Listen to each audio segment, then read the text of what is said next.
Кыргыз тилин үйрөнүү 17-сабак.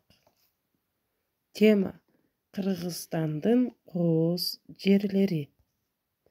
Мына балдар, силер менен кыргыз тилин үйрөнүү максатында 17-сабагыбызды баштайбыз. Бүгүнкү өтүлө турган тема: Кыргызстандын кооз жерлери. Ысык көл, Сары Челек, Манастын күмбөзү, Сулайман тоо, Ташрабат, Соң көл, Жети өгүз. Сары Челек.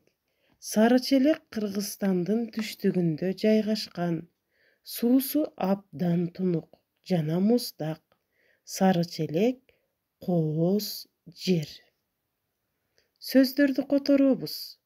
Красивая природа, кооз жер. Прозрачная вода, тунук суу. Разные животные, түрдүү жаныбарлар. Жогорудагы котормо сөздүктөгү сөздөрдү дептерге көчүрүп жазабыз. Эми балдар, жети өгүз уламышына көңүл бурабыз. Илгери бир байдын жети өгүзү дайынсыз жоголуп кетет.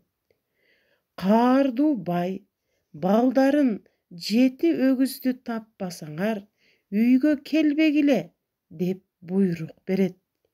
Байдын балдары да жети өгүздү издеп дайынсыз жоголот.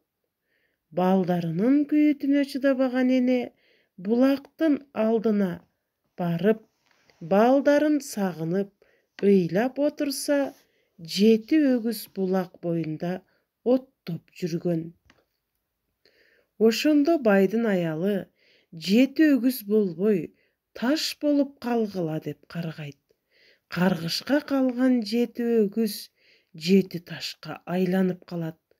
Ошол жер жети өгүз деп аталып калат. Ошондуктан балдар, каргыш албай, алкыш алалы.